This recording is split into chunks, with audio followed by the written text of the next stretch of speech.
Surat crime branch પોલીસે no drugs in Surat city અંતર્ગત કામગીરી કરી હતી। સુરત ક્રાઇમ બ્રાન્ચ પોલીસે રેલવે સ્ટેશન વિસ્તારમાંથી ડ્રગ્સ પકડી પાડ્યું હતું। રેલવે સ્ટેશનથી રાબિયા નામની મહિલા સહિત 3ની ધરપકડ કરવામાં આવી છે। સુરત ક્રાઇમ બ્રાન્ચ પોલીસની no drugs in Surat city અંતર્ગત કામગીરી હાથ ધરવામાં આવી હતી। ત્યારે સુરત ક્રાઇમ બ્રાન્ચ પોલીસે રેલવે સ્ટેશન વિસ્તારમાંથી ડ્રગ્સ ઝડપી પાડ્યું હતું। રેલવે સ્ટેશનની રાબિયા નામની મહિલા સહિત 3ની ધરપકડ કરવામાં આવી હતી। તેમની પાસેથી 253 ગ્રામ 25 લાખનું એમડી ડ્રગ્સ ઝડપી પાડ્યું હતું। આ તમામની પૂછપરછ કરતા પેડલરોના નામ સામે આવ્યા હતા, જેથી પોલીસે 5 સ્થળોએ રેડ કરી હતી। અથવા પોલીસ સ્ટેશનમાં 2, પાલ પોલીસ સ્ટેશનમાં 1 અને રાંદેર પોલીસ સ્ટેશનમાં 1 ગુનો નોંધવામાં આવ્યો છે।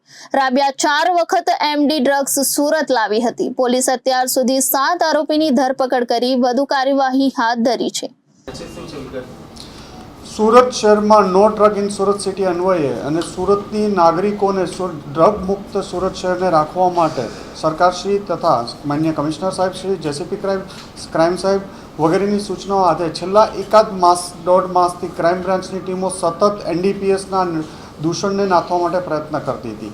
અને એનડીપીએસનું જે આખું નેટવર્ક કે બહારના રાજ્યોમાંથી એમડી ડ્રગ્સ લાવી સુરતના અલગ અલગ પેડલરોને આપવામાં આવે, એનાથી નાની નાની ચેનલો બનાવી નીચે વેચવામાં આવે, આખા એક નેટવર્કનો અભ્યાસ કરવામાં આવ્યો હતો। અને એક સાથે ગઈકાલે પોલીસ ઇન્સ્પેક્ટર SN પરમાર અને PSI મૈડાને રેલવે સ્ટેશન સૂર્યનગર એક્સપ્રેસમાંથી બપોરે જ્યારે મુંબઈથી એક રાબિયા નામની લેડી અને સફીક નામનો 2 માણસ જ્યારે મુંબઈથી આવે છે, તેને બપોરે 2:30 વાગે એને પકડવા 4:30 વાગે પકડવામાં આવે છે। એમની પાસેથી 253 ગ્રામ જેટલું એમડી, અંદાજિત કિંમત 25 લાખથી વધુ જેની કિંમત થાય છે, આ લોકોની ધરપકડ કરવામાં આવે છે અને મુદ્દામાલ સીઝ કરવામાં આવે છે। આ લોકોની પૂછપરછ દરમિયાન પણ સુરતના મોહસિન, સલમાન અને ફૈઝલ શેખ આ લોકોના નામ તપાસ દરમિયાન આવ્યા।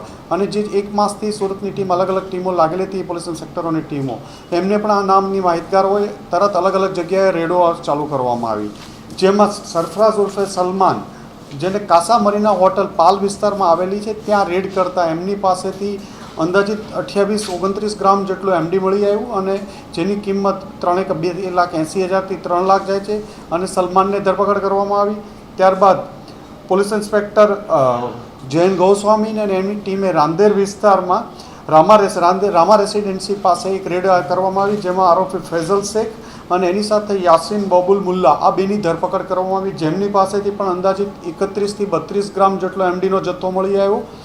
ત્રીજી રેડ મોહસિન શેખ નામના એક કિસમનું નામ અમની તપાસ દરમિયાન આવેલું હતું। આ મોહસિન શેખ એક જગ્યાએ છુપાયેલો છે બુદરપુરામાં અશફાક મોહમ્મદ યુસુફના ઘરે।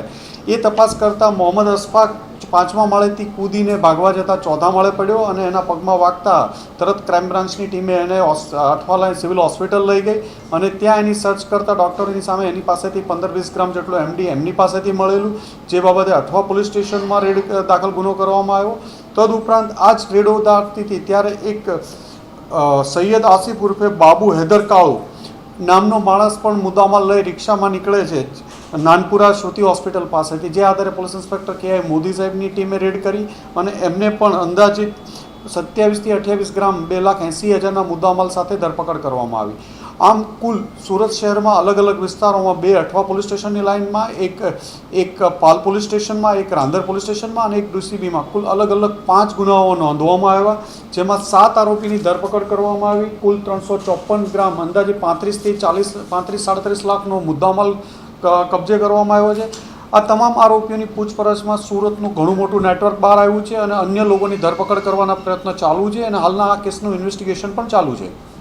ડ્રગ્સ ક્યાંથી લાવવામાં આવતું હતું, કઈ રીતે અલગ અલગ જગ્યા પર પહોંચાડવામાં? જે 2 જણા પકડાયેલા છે મુંબઈથી આ ડ્રગ્સ લઈને આવ્યા હતા, રાબિયા અને નફીસ, એમની પૂછપરછ દરમિયાન આગળનું નેટવર્ક મળી આવ્યું છે અને પોલીસ તપાસ ચાલુ છે એમાં। અને એ લોકો લાવી આ નીચે સલમાન, ફૈઝલ, મોહસિન વગેરે લોકોને આપતા હતા, એ એના નીચેના લેયરમાં નાની ક્વોન્ટિટીમાં આપતા હતા અને આખું નેટવર્ક સ્પ્રેડ સુરત સિટીમાં થતું હતું।